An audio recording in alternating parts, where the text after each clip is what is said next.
ജനഹക്കാലം ഒന്നാം തിങ്കൾ. ഒന്നാം വായന.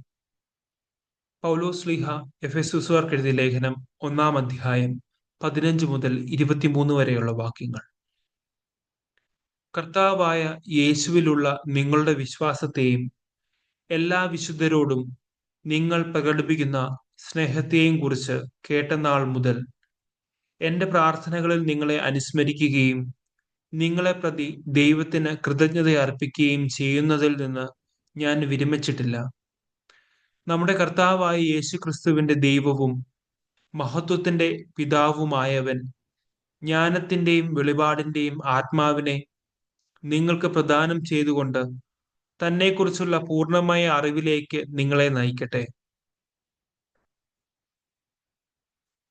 ഏതു തരത്തിലുള്ള പ്രത്യാശയിലേക്കാണ് അവിടുന്ന് നിങ്ങളെ വിളിച്ചിരിക്കുന്നതെന്ന് അറിയാനും വിശുദ്ധർക്ക് അവകാശമായി അവിടുന്ന് വാഗ്ദാനം ചെയ്തിരിക്കുന്ന മഹത്വത്തിന്റെ സമൃദ്ധി മനസ്സിലാക്കാനും നിങ്ങളുടെ ആന്തരിക നേത്രങ്ങളെ അവിടുന്ന് പ്രകാശിപ്പിക്കട്ടെ.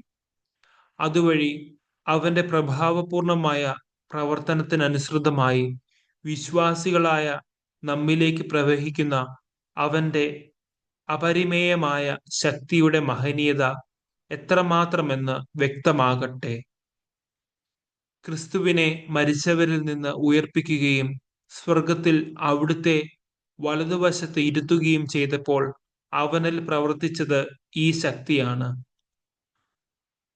അങ്ങനെ ഈ യുഗത്തിലും വരാനിരിക്കുന്ന യുഗത്തിലും എല്ലാ ആധിപത്യങ്ങൾക്കും അധികാരങ്ങൾക്കും ശക്തികൾക്കും പ്രഭുത്വങ്ങൾക്കും അറിയപ്പെടുന്ന എല്ലാ നാമങ്ങൾക്കുമുപരി അവനെ ഉപവിഷ്ടനാക്കി.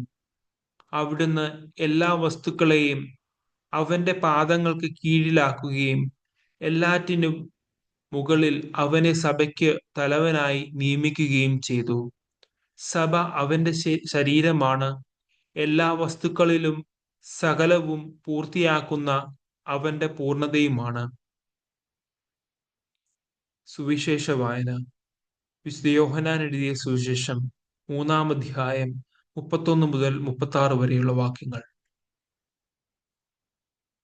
ഉന്നതത്തിൽ നിന്ന് വരുന്നവൻ എല്ലാവർക്കും ഉപരിയാണ്.